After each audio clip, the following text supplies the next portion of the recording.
Break के बाद स्वागत है आप सभी का। तो आज बहुत ही महत्वपूर्ण दिन, क्योंकि आज बजट पेश होने वाला है और बजट को लेकर हम ये बातें कर रहे हैं कि जिस तरह से पिछले बजट में ख्याल रखा गया, एक एक थीम हुआ करती थी स्पेशली, जिसमें सबसे पहले किसानों की बात हुई। पहले बजट की जब हम बात करते हैं योगी सरकार की, फिर दूसरे बजट में उद्योगों की बात होती है, तीसरे बजट में महिलाओं की बात होती है और जब हम चौथे बजट की बात करते हैं तो उसमें यंगस्टर्स की बात होती है। लेकिन ये जो बजट है, दो बातें आपको साथ लेके चलनी होगी। एक तो कोविड काल था, दूसरा आगे चुनाव भी है। तो इकोनॉमी को किस तरह से नुकसान हुआ वो एक बात, लेकिन दूसरी बात ये कि आगे अब कैसे सरकार बढ़ेगी, क्योंकि चुनाव भी है। पेपरलेस बजट होगा, सबसे बड़ा बजट बताया जा रहा है।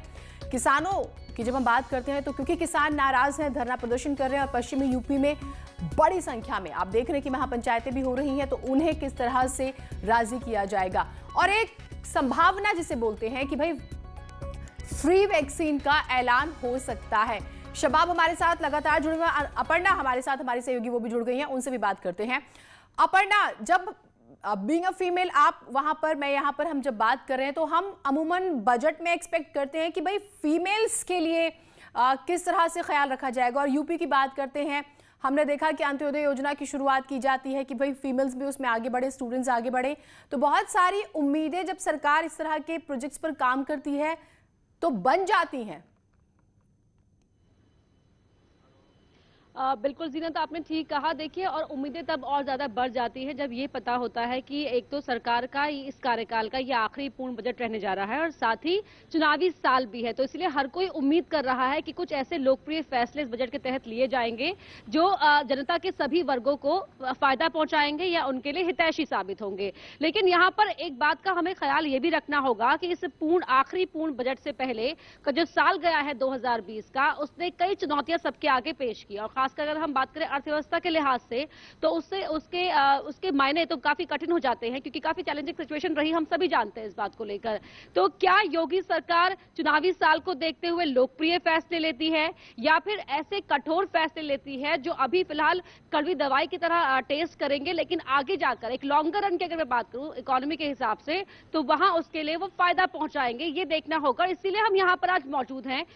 जो शबाब बता रहे थे किस तरीके से यहाँ पर क्या क्या चीजें रहेंगी, किन पर फोकस रहेगा, और साथ ही हमारे साथ एक बहुत बड़ा पैनल भी मौजूद रहेगा, थोड़ी देर बाद जुड़ना शुरू हो जाएगा, जिनसे हम जानेंगे मायने क्या है, किस तरह से फायदा पहुंचा सकती है योगी सरकार, या अगर किस तरह की उम्मीदें की जा रही है, और खासकर किन किन फील्ड में, किन किन सेक्टर में, क्योंकि जो बीता साल रहा है वो काफी टफ रहा है। जीनत, बिल्कुल। और अपर्णा, एक और चीज की बीता साल टफ था, लेकिन आने वाला साल उम्मीदों वाला है सरकार के लिए भी जब हम बात करते हैं, क्योंकि इलेक्शन ईयर, और इलेक्शन ईयर में हम देखते हैं बहुत बेसिक सा एग्जांपल हम देख रहे हैं कि ठीक है, पेट्रोल्स की जब हम रेट की बात कर रहे हैं तो कुछ स्टेट्स में अलग है, जिन स्टेट्स में इलेक्शंस हैं अभी कमिंग स्टेट्स, वहां पर प्राइस में थोड़ा सा फर्क है। तो सरकार ये फॉर्मूला भी जानती है, आर्थिक नुकसान और राजनीतिक नुकसान दोनों के बीच का तालमेल।